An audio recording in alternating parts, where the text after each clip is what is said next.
It's a trip that took us 7,000 miles, 22 hours, and halfway around the world. This is Tarawa, a group of islands in the middle of the Pacific, frozen in time.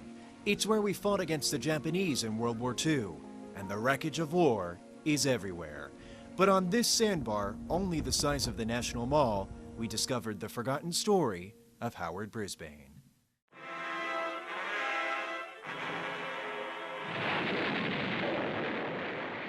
Howard was a Navy sailor who became a medic after Pearl Harbor.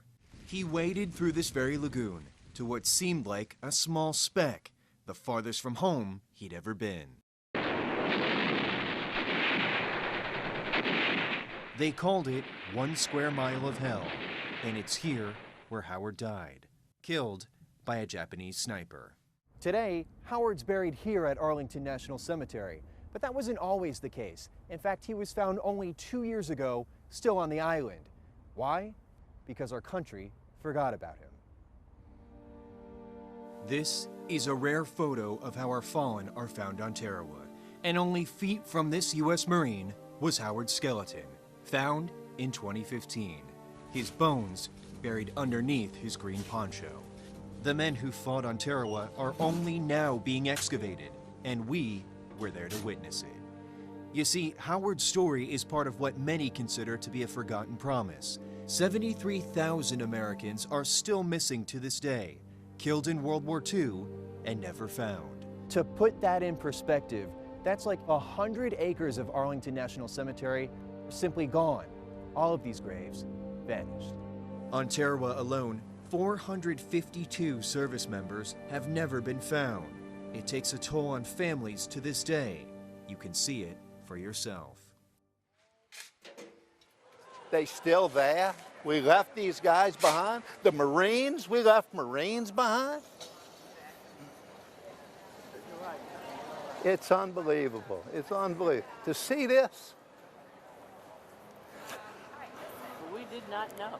We did not know. It's unbelievable. This is Howard's oldest nephew, John, and we just told him, along with Howard's living relatives, that no one knew where the sailor's grave was for 70 years. No one could find it until now. I was shocked that they really didn't know where he was all these years. So why was Howard missing? You see, for generations, Howard's family thought he was buried here, a place on Tarawa with white crosses and white beaches, a paradise in the Pacific. But this is the reality. Pig pens and trash pits. Americans are buried in a trench just to the left, only a few feet away. Defense Department documents show that Americans were the ones who first cleared Howard's gravesite, all to expand an airbase. And only days after Howard died, his grave became a parking lot. The military never told his family. We did. There was a memorial that's now gone, and the cemetery's gone.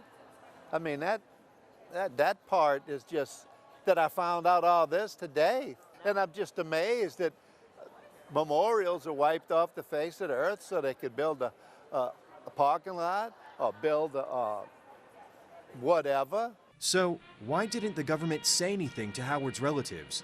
We went to the agency in charge of bringing our missing heroes home.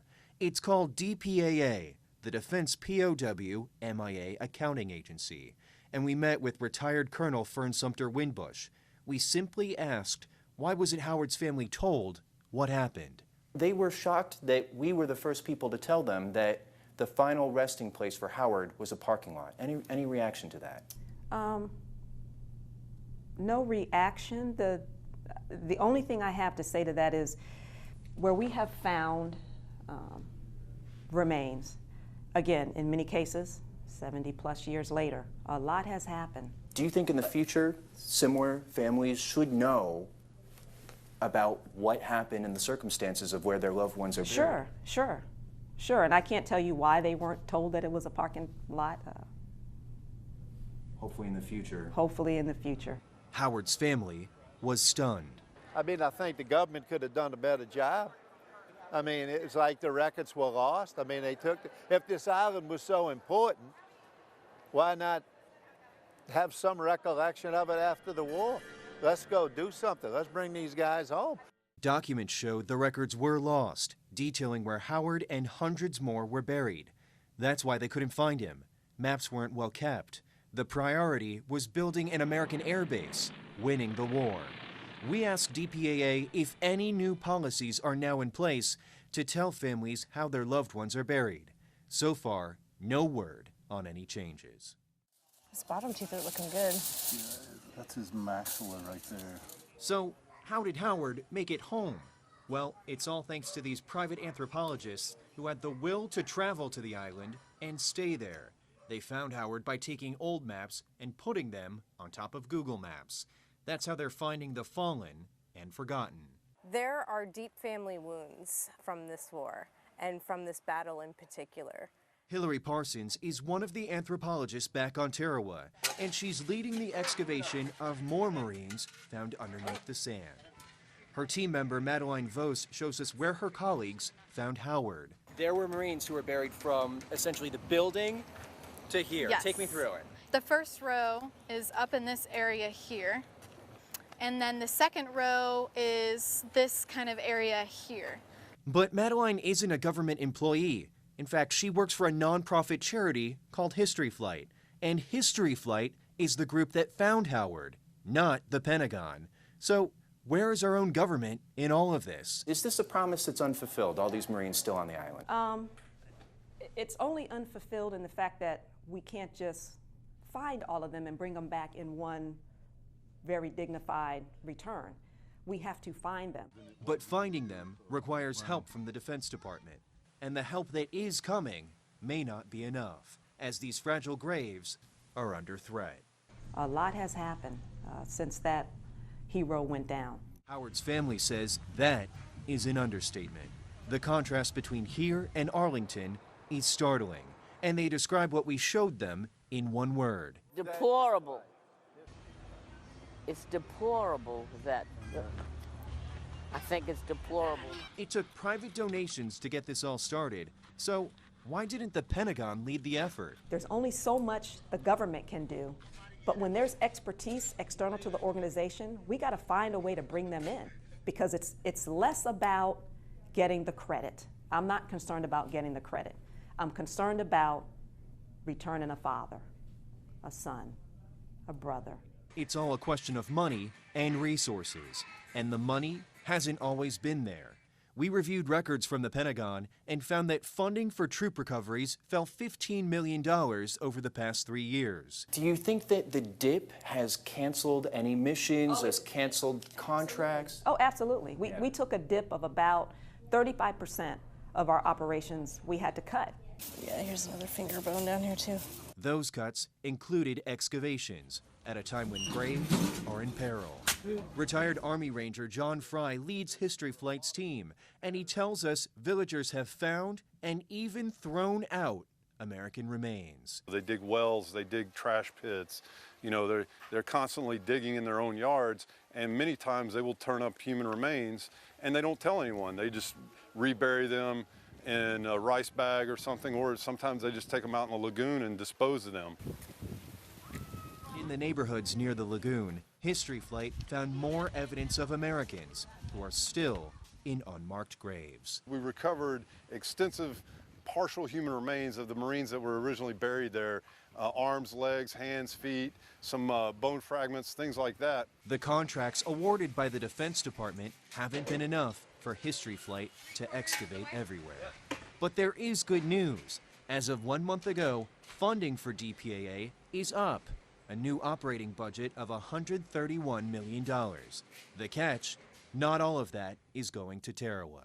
There is a fine balance between where I send my resources. And so Tarawa families are important. So are my Vietnam War families. So are my Cold War families. And as I make the decision to send resources or to contract, bring on partners, it's a delicate balance. Every family member wants their case to be the one that I handle today. That's just not possible. But 7,000 miles away, the work continues. Go on. We were allowed access in the middle of this new dig, where in the span of only a few hours, the team discovered not one, but 2 Marines below. So this is inside the burial trench. I'm 6'2". We're about 4 feet deep under the ground here. The next Marine who's going to be recovered is to my right. He's underneath the blue tarp, and we could see him recovered as early as tomorrow. After History Flight found Howard on Tarawa, his skeleton left the rusted wreckage of the island for the sacred soil of Arlington. Howard's family was there to see his return.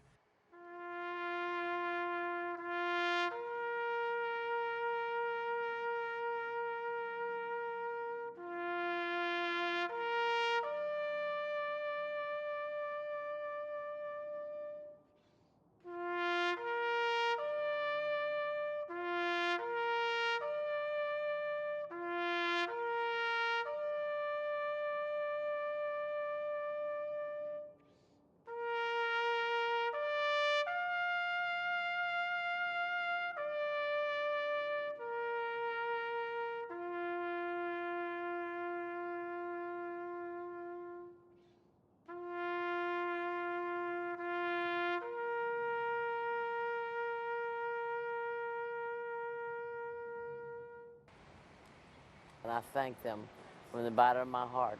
For my mother and grandparents who aren't here, I thank them as well. Back on Tarawa, the Americans of our time continue. And as they work, you never hear silence. Instead, we'll meet again.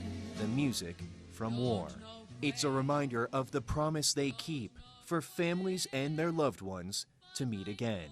It's our duty as a country to bring our men home, and our men charge into battle every day with the idea that their country is going to take care of them. It's about bringing our heroes home. For those who remember, the promise from across the Pacific that no one will be left behind and no one will be forgotten.